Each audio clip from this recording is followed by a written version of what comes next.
Okay, so this game's just aquatic doors, but it's really good, trust me. Pressure is a game all about survival, and in my opinion, a pretty good amount of luck, but I think it's an amazing game either way. Okay, so the description says it's inspired by Doors, as well as Iron Lung and Ultra Kill. Maybe I'm wrong about Ultra Kill, but it doesn't strike me as a similar series, but maybe if it's like Ultra Kill, though, you can tell me in the comments. But like Doors, it's a series of rooms you have to go through. Also like Doors, it's a bunch of monsters all trying to kill you, as well as a bunch of research and items to pick up. I'm a pretty big fan of the environments in this game. I like how there's windows in each room, which it really enforces the fact that you're underwater. I do think the rooms look a bit too similar sometimes, but I mean, in a game with like 100 plus rooms, that's gonna happen, so I don't really mind. I do like how there are like full segments where you go underwater though. I think that really adds a lot to the game. I would say on every run of pressure you do, you're guaranteed to encounter at least one monster, and it's the angler. The angler is by far the simplest monster, where it's just, if the lights flicker, get into a locker or a sub room, and you should be fine. Angler does take a really specific route through each room, so if you manage to sneak into a point where angler doesn't get close enough to you, you can just survive without going into a sub room or a locker. It's weird cases. Some corners of rooms and some hallways work. It's weird.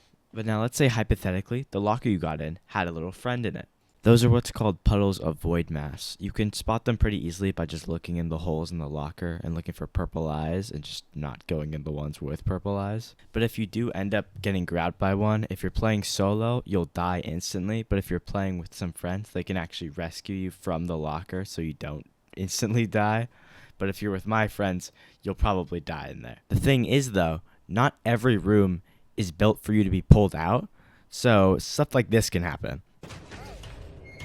Oh, are we all dead?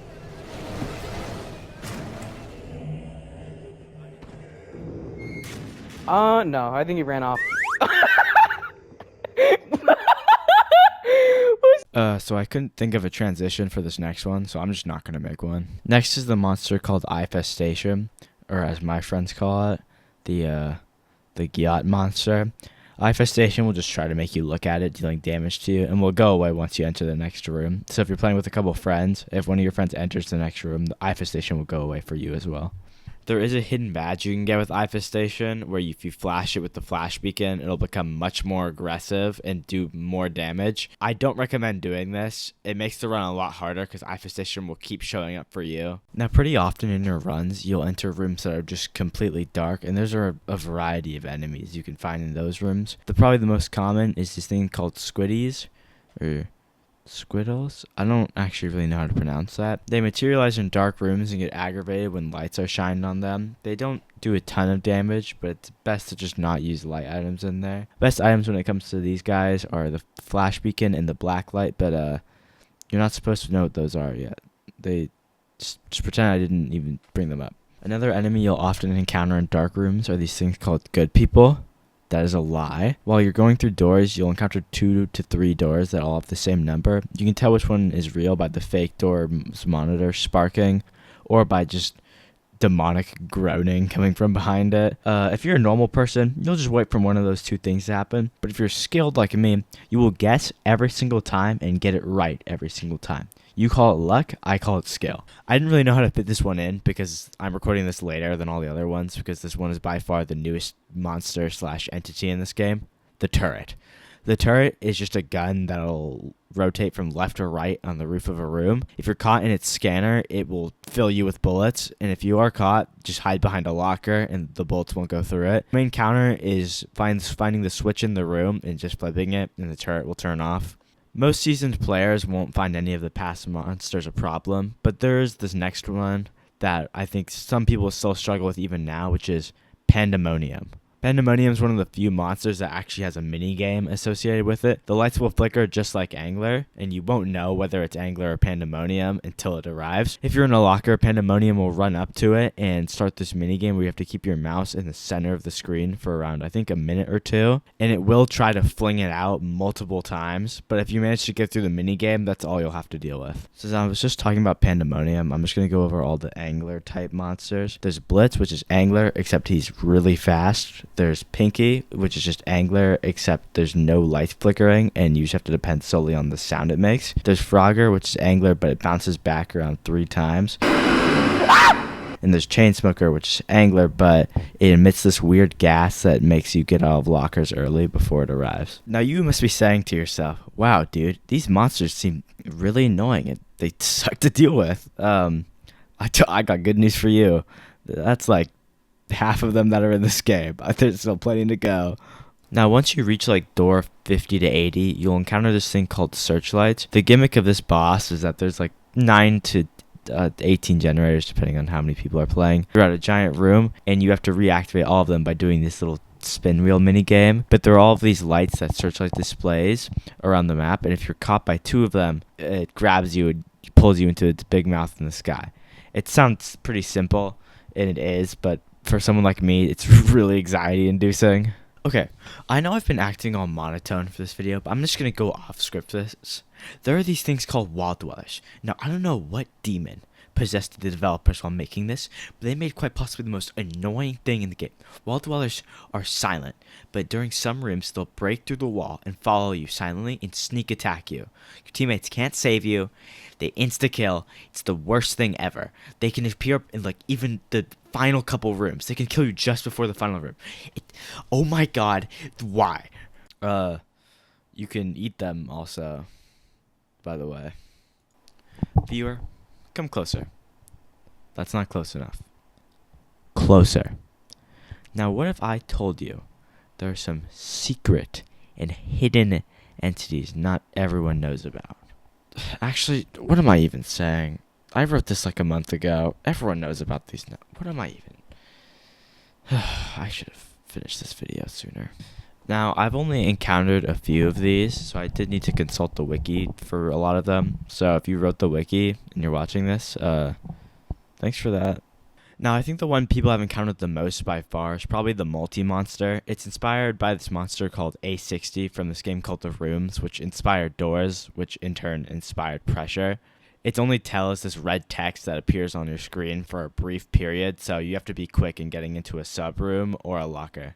Next is this thing called the Death Angel. I barely even know how it works myself. It's like an admin-only entity, so unless you're playing with an admin, you probably won't see it. But if you do see it, yeah, it's over. There are 2 enemies that I think were forged from the hatred inside of the devs' hearts, which are Styx and the man from the Mindscape. Whenever you open a door, there's a 1 in like 9,000 chance that Styx jump scares you. It doesn't do any damage, and there's no way to know when it's coming. I don't know what demon possessed the devs while making it, but that's really mean. And then the man from the Mindscape is that, except it's an 18,500 chance. I think the item design is good in this game. I think some items are definitely better than others, but when there's this many items in the game, that's kind of guaranteed. But I think there are some really good ideas in here. We'll start off with the light items because I think it's the biggest like group of items, with the simplest one being the flashlight. I don't know what you want me to say about it. It's a flashlight. I think you understand the general idea. But before I forget to mention, you can find batteries in various different drawers to refuel all of your lights and stuff. Now, what if the flashlight was just too useful for you and you weren't aggroing enough squiggles? I present to you the lantern. The lantern does everything the flashlight does, but it's much worse. Instead of illuminating an area in front of you, it illuminates the area around you, allowing every squiggle in a 50-mile radius to rush to you like a Minecraft YouTuber when they see a miner. Now, getting back to the items that actually have a use, first off, the light beacon. It's just a quick flash that lights up dark rooms without aggroing any squiggles, so it's pretty useful in that regard. Now, if you're tired of your flashlight running out of battery and you're tired of scrounging around for batteries and drawers, because let's face it, you're not finding any, you can use the hand crank or the gummy light. They both operate in a similar way, where it's just a flashlight that you can do something to power pretty much infinitely. Starting with the gummy light is definitely the worst of the 2 because to power it, you have to shake it, and it does power to full very fast, except its battery life is about, 3 milliseconds. I'll put footage on the screen. This thing disappeared within seconds. Like, it's not even worth shaking it. Something you can do with the gummy light is that when you shake it, it makes a really obnoxious noise, so you can just shake it for the entirety of your run and annoy the hell out of all of your friends. Unless you're playing single player, in which if you're playing single player, You're kind of weird. Actual good side of the spectrum, we have the hand crank flashlight, which doesn't die nearly as fast. The hand crank flashlight works the same as the gummy light, like the exact same, except it has a better battery life and makes a less annoying sound when you crank it. Still annoying, just less. The cranking animation does make it look like you're jerking off. Now, with all the nice things I've said about the items, you would expect them to be pretty good, except they're actually all mid and trash compared to the best item in the game, the black light. The black light works like any other light, except you can shine it directly into Squiggle's ugly ass eyes, and it won't trigger. S tier, except I'm not making a tier list, because I don't care that much.